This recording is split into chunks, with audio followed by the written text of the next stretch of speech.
నమస్తే. ఈ video specially Dhruv రాతే గురించి చేస్తున్నాను.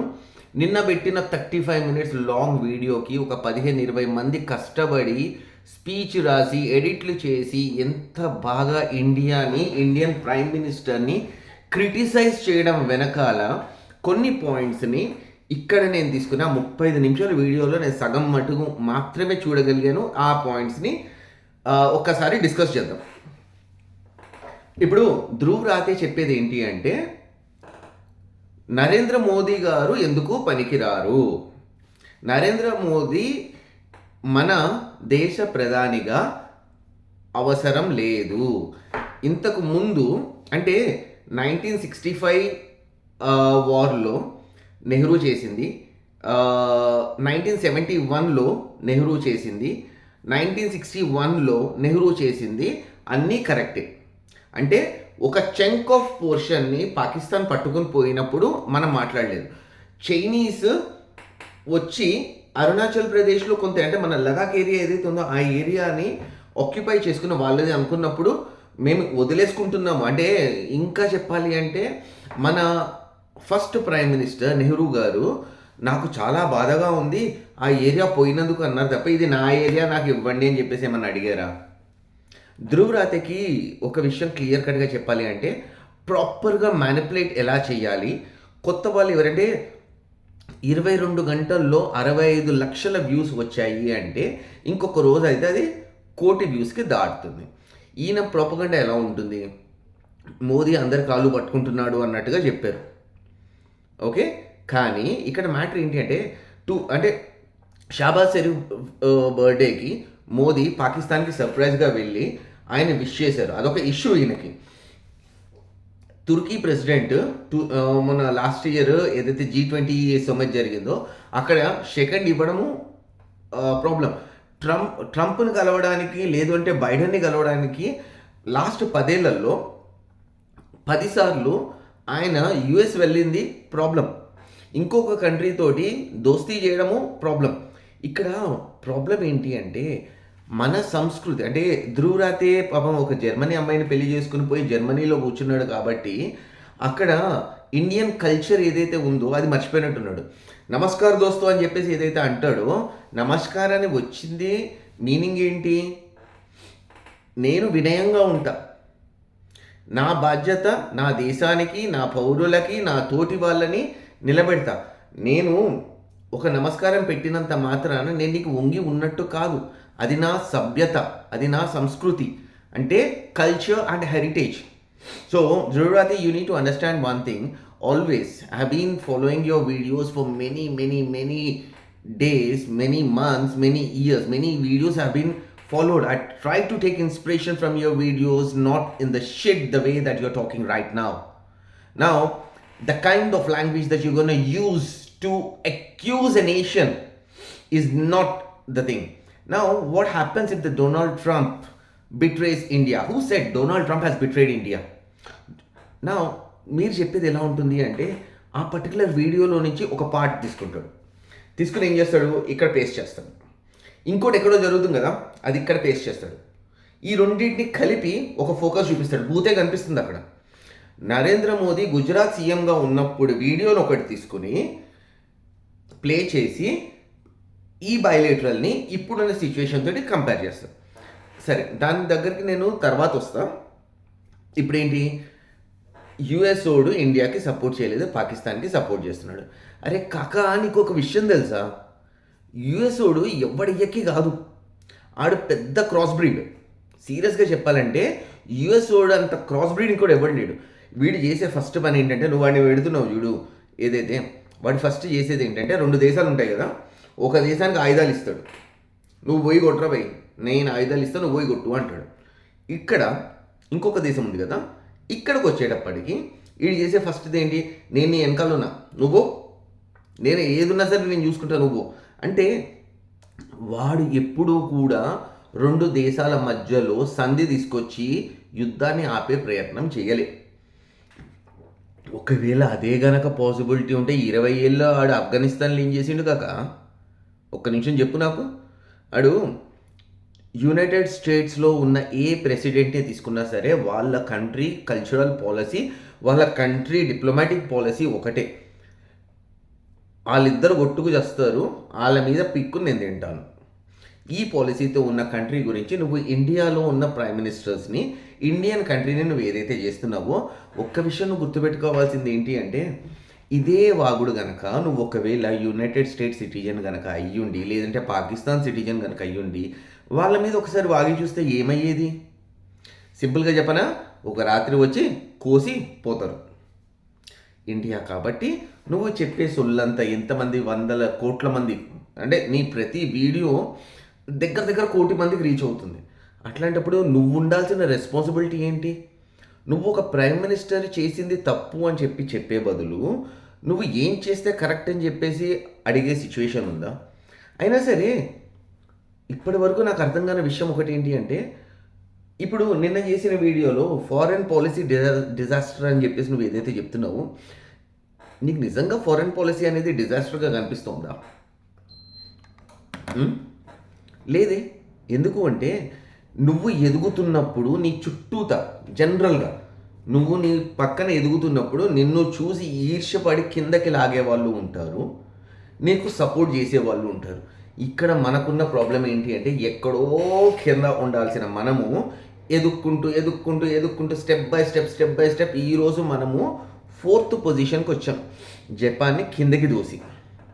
ఏమవుతుంది అంటే, యూరోపియన్ కంట్రీస్, అమెరికన్ కంట్రీస్ ఏవైతే ఉన్నాయో వీళ్ళ ఆధిపత్యం మాత్రమే కావాలి.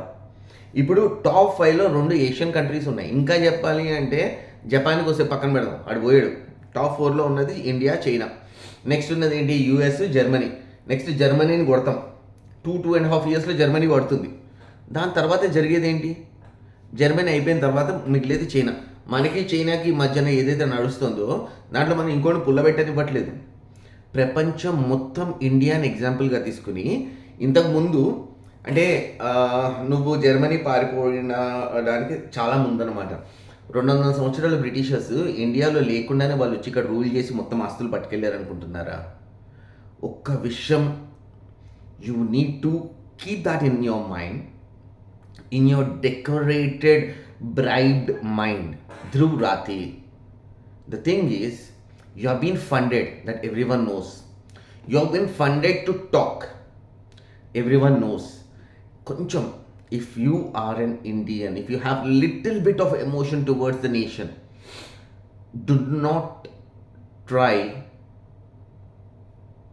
to negative in the world platform. And second thing, నీకు ఇంగ్లీష్ రాదు కదా, సారీ. अच्छा, एक काम करना, आगे से क्या करेगा, आपका जो कांग्रेस एंड उसका जो फॉलोइंग पार्टीज जितने भी हैं ना, उन पार्टीज को एक ही चीज़ बताना, भाई मेरा जो स्क्रिप्ट होता है ना, मेरा सोनिया गांधी मेरी माँ है, सोनिया गांधी मेरे लिए भगवान है, राहुल गांधी मेरा चाचा है, राहुल गांधी मेरा यारी दोस्त है, राहुल गांधी अगर कुछ भी बोला है ना उसमें कोई गलत नहीं है. मैं इसलिए बोल रहा हूँ, आपका ये जो राहुल है ना, इन्हें पार्लियामेंट में पूछा है, भाई ये तुम्हारा ऑपरेशन सिंदूर का जो ब्लूप्रिंट है ना वो मेरे को दो. क्या करने के लिए चाहिए भाई? समझ में नहीं आता. और तेरा जो इतना अच्छा भाषण जो रहता है ना, okay, now whenever it comes to India, if it is Dhruv or X, it is Sharath which gonna attack you. So Dhruv, all the best for your next videos, and you're good doing your own science fiction knowledgeable videos. Do not come into geopolitics. If you are coming into geopolitics, people from south gonna attack you like anything. Get ready, Dhruv, and whatever the misinformation that you have provided, guys, it's always better to cross check the information in the internet.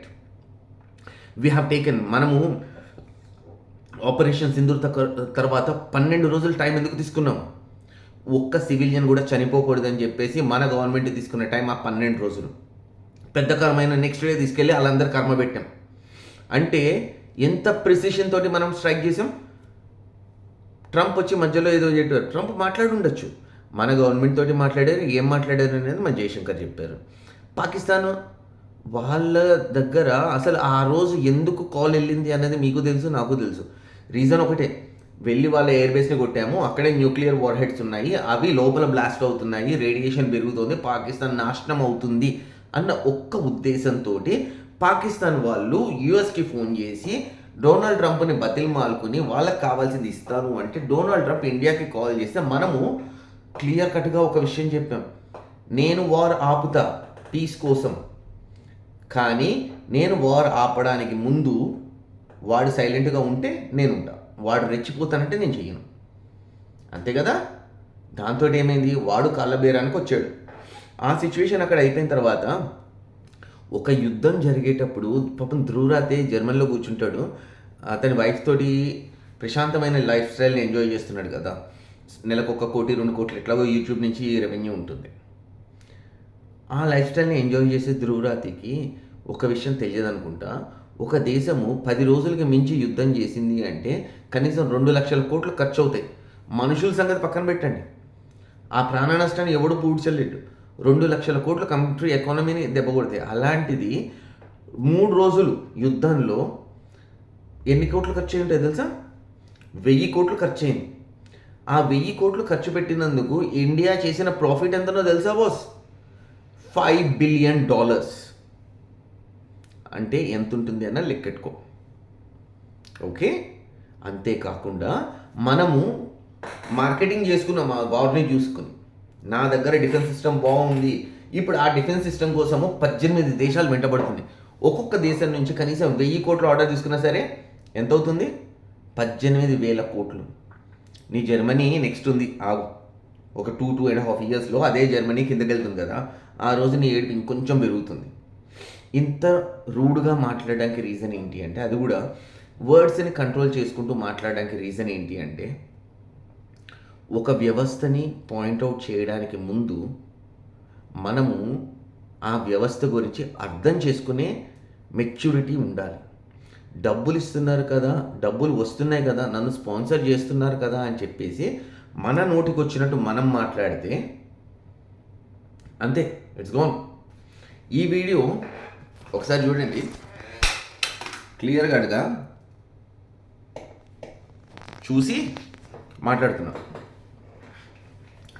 ధ్రువరాతే లాంటి మంచి team మన దగ్గర ఉండదు, ఒకవేళ ఉన్నా సరే అంత రిసోర్సెస్ని utilise చేసుకుని మనము మిస్ఇన్ఫర్మేషన్ని స్ప్రెడ్ చేయడం కన్నా నా దగ్గర ఉన్న ఈ ఆయుధం ఒకటి చాలు, నేను మీ వరకు రీచ్ అవ్వాలి. తెలుగు రాష్ట్రాల్లో తెలుగు ప్రజలు ఎవరైనా సరే ధ్రువరాతే వీడియోస్ కనుక చూస్తున్నట్టయితే చూడండి, మంచి ఎంటర్టైన్మెంట్ కంటెంట్, ప్రాపర్ సినిమాటిక్ వ్యూలో మంచి బీజిఎం యూజ్ చేసుకుని ఒక ప్రాపర్ విజువలైజేషన్ తోటి మైండ్ని ట్యాంపర్ చేయడంలో ఫస్ట్. అలాంటి ధ్రువరాతే దగ్గర నుంచి మీరు జాగ్రత్తగా ఉండాలి అనుకుంటే మీరు చేయాల్సింది ఒకటి, వీడియో చూసిన తర్వాత ఇంటర్నెట్లో డీటెయిల్స్ మొత్తం సెర్చ్ చేయండి. ఒకవేళ మీకు అది చేయడం కూడా కష్టమవుతుంది అనుకోండి, నాకు ఒకసారి మెసేజ్ చేయండి, నేను మీకు కొన్ని ఏఐ టూల్స్ చెప్తాను. ఆ ఏఐ టూల్స్ తోటి మీరు ఏం చేయొచ్చు అంటే డైరెక్ట్గా వెళ్ళి చేసి కంప్లీట్ రీసెర్చ్ చేసి ఇస్తుంది. ఆ రీసెర్చ్ పేపర్ వీళ్ళ రీసెర్చ్ పేపర్ కాదు, మొత్తం ప్రపంచంలో జరిగిన ఇన్సిడెంట్స్ అన్నింటినీ వెరిఫై చేసి వ్యాలిడేట్ చేసి పాయింట్ టు పాయింట్ మ్యాచ్ చేసి మనకి ఇచ్చే రిపోర్ట్ అది. దాన్ని చూసిన తర్వాత కూడా ధ్రువరాతే రిపోర్ట్ పర్ఫెక్ట్ అనిపిస్తే అప్పుడు అతనికి గుడ్ జాబ్ అని కమెంట్ పెట్టండి. లేదు అనుకుంటే అతను చేసేది తప్పు అని కనుక రిపోర్ట్లో ఉండి ఆ ప్రూఫ్స్ కూడా ఉన్నాయి అనుకోండి, దాన్ని బట్టి ఏం చేయాలో మీకు బాగా తెలుసు. Thank you so much guys for watching me till long, and next informative వీడియోతో నేను మీ ముందుకుంటాను. మీ శరత్, జై హింద్.